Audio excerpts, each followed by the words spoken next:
We've had a number of substantive discussions with the Iranians. That's the good news. The bad news is that we have not reached an agreement. After 21 hours, peace talks in Islamabad collapsed yesterday, and Trump immediately made a decision that caught the entire world by surprise. For 47 years, Iran's one card was the Strait of Hormuz, the choke point 20% of the world's oil moves through. As long as they controlled it, they held some power.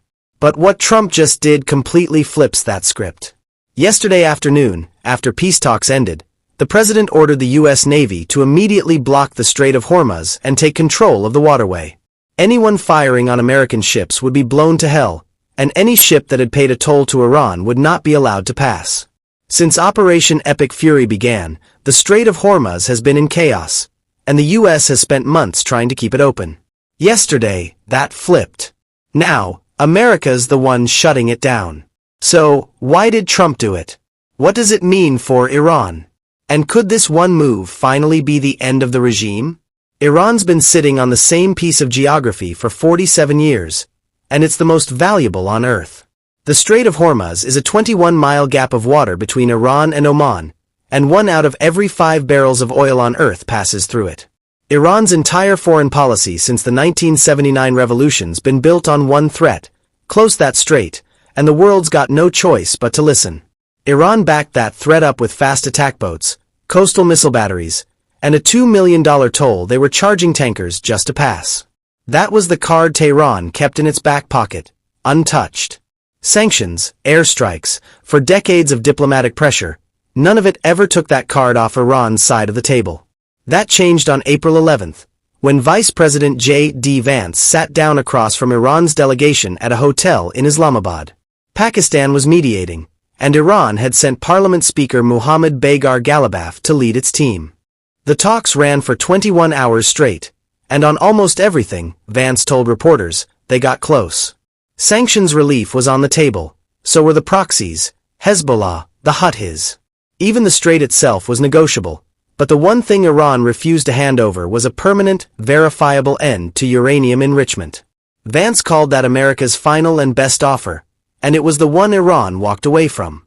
Trump put it plainly the next morning. The talks went well on most things, he said, and failed on the only one that really mattered. Iran's delegation left that hotel still convinced they held the Hormuz card in reserve. They didn't. They just hadn't been told yet. Within hours of Vance's walkout, Trump posted the order on Truth Social. By 10 o'clock in the morning, Eastern Time the next day, U.S. Central Command had turned the announcement into a live operation. Admiral Brad Cooper, the 4-star running CENTCOM, confirmed the first 2 destroyers were already in the water. Cooper, the 4-star running CENTCOM, confirmed the first 2 destroyers were already in the water. The USS Frank E. Peterson and the USS Michael Murphy.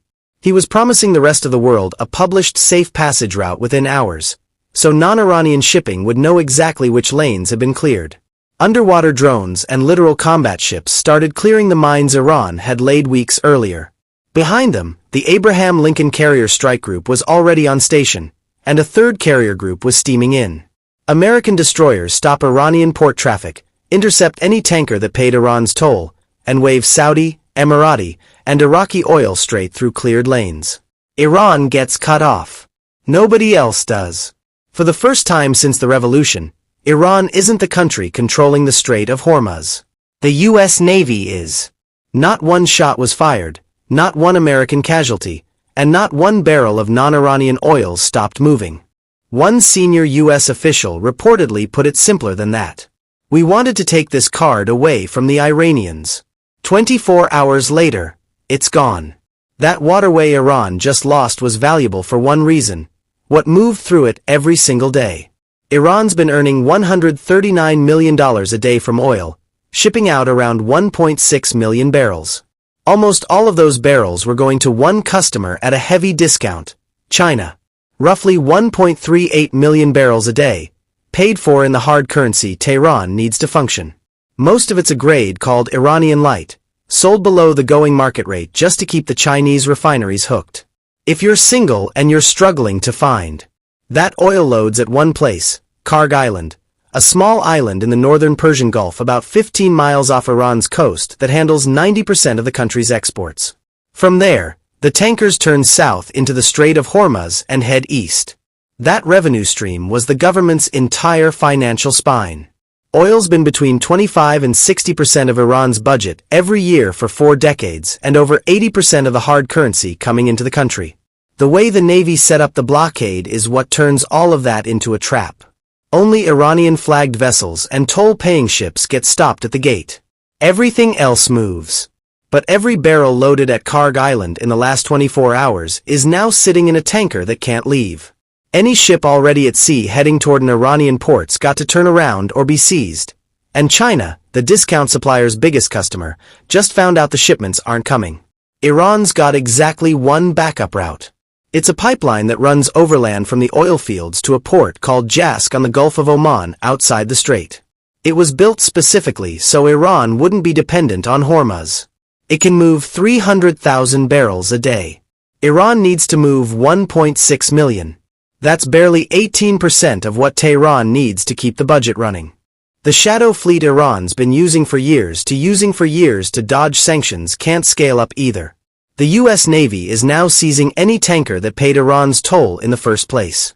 The Chinese barter deals, the small neighbor exchanges, the smuggling corridors, none of them add up to what's been lost. Iran need a second coastline to route around this. Geography isn't offering one. So the math gets bleak fast. In 24 hours, Iran will have lost somewhere between $100 and $140 million. By the 10-day mark, that climbs to roughly $1.4 billion, 3 to 4% of Iran's entire annual budget wiped out in under 2 weeks. By day 30, the hole's over $4 billion. That money was paying the Revolutionary Guard salaries, running the uranium enrichment program at Fordo, and funding Hezbollah in Lebanon and the Houthis in Yemen. It was also buying the imported bread and medicine that keep Iranian streets quiet. And on the ground inside Iran, the early signs are already there. The rial's weakening against the dollar, queues are forming at gas stations, and middle-class families are pulling cash out of banks. All of it's going dark at the same time. 2 things kept Iran alive for 47 years. Control of the strait and the oil money that moved through it. Sanctions, isolation, war, 15,000 airstrikes over the last 6 weeks. None of it broke Iran because both of those things kept working the whole way through. What happened yesterday is the first time in the history of the Islamic Republic that both of those things broke simultaneously. The strait went to the U.S. Navy by sunrise. The revenue went to zero by lunch. And Israel's waiting in the wings as the second hammer. The IDF chief of staff ordered heightened combat readiness within hours of the talks collapsing. Israeli officials have been telling their own reporters privately that Iran's nuclear facility at Fordo was left around 70% intact after last year's Operation Midnight Hammer. If the ceasefire breaks, they'll finish the job. That 2-week ceasefire expires around April 22nd. Iran's got 9 days. And while Tehran's running the numbers, the rest of the world's running its own. Oil's up 8 to 10% overnight, above $105 a barrel. But the country actually bleeding from this blockade isn't in the Middle East. It's China. Beijing was buying roughly 90% of Iran's discounted crude, and almost 38% of every barrel that moves through the strait on any given day is destined for Chinese refineries. Overnight, Xi Jinping lost his cheapest supplier and his biggest bet on Hormuz in the same move. She spent 20 years calculating how far America'd actually go and how that had one day apply to Taiwan. Every one of those calculations got revised yesterday. America's allies are